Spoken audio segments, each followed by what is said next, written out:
आमदार राम सातपुते, आम्ही गाडीतून येताना पुलावरूनच बघितलं, म्हणजे लोकांची संख्या आणि लोकांचं प्रेम आणि सर्वसामान्य जनता ही रामभाऊच्या पाठीमागे आहे.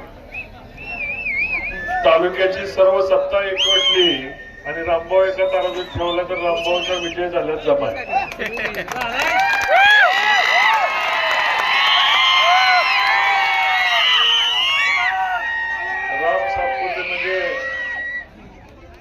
दुसरं वेगळं कोण नाही, जनतेतलंच राहणारं एक सर्वसामान्य कुटुंबातलं पुढे आलेलं नेतृत्व आहे. तुमच्यात आणि रामभाऊ मध्ये काही फरक नाही, वेगळा माणूस कोण नाही.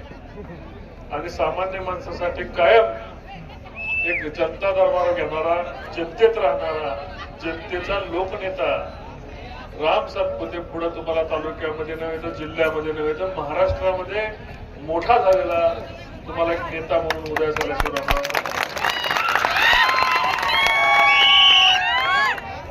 गणित जरा थोडक्यात चुकलंय, चुकलेलं गणित आम्ही दुरुस्त सर्वांनी मिळून करायचं ठरवलेलं आहे.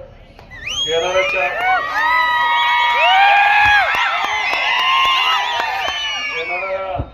2-4 महिन्यामध्ये का होईना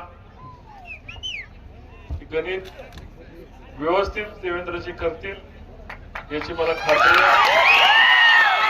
आणि मला व्यक्तिशः मी तो शब्द घेऊन आलेलो आहे आणि मला खात्री आहे की तुमच्या सर्वांचा आवडता नेता पुन्हा एकदा तुम्हाला विधानसभेत जाताना दिसेल. कालचा दिवस लोकसभेला आमचा होता ना विधानसभेला आमचा होता, पण तुमचा रामभाऊ तुमचा दिवस लवकर दाखवण्याचा शब्द मी या माळशिरस तालुक्यामध्ये माळशिरसच्या जनतेला देतो. सगळ्यांना बैलगाडी प्रेक्षक या ठिकाणी आले. बैलगाडीचे चाहता वर्ग मोठ्या प्रमाणात या तालुक्यामध्ये आहे आणि ज्यांनी ज्यांनी बैलगाडी स्पर्धा जिंकली त्या सर्व विजेत्यांना माझ्या शुभेच्छा. ज्यांची चुकून आज शर्यत जिंकायची राहून गेली त्यांना पुढच्या शर्यतीसाठी माझ्या शुभेच्छा आहेत. आपण सर्वांनी आज शांतचित्ताने बैलगाडी स्पर्धा पार पाडली. वहिनी साहेब या ठिकाणी उपस्थित आहेत.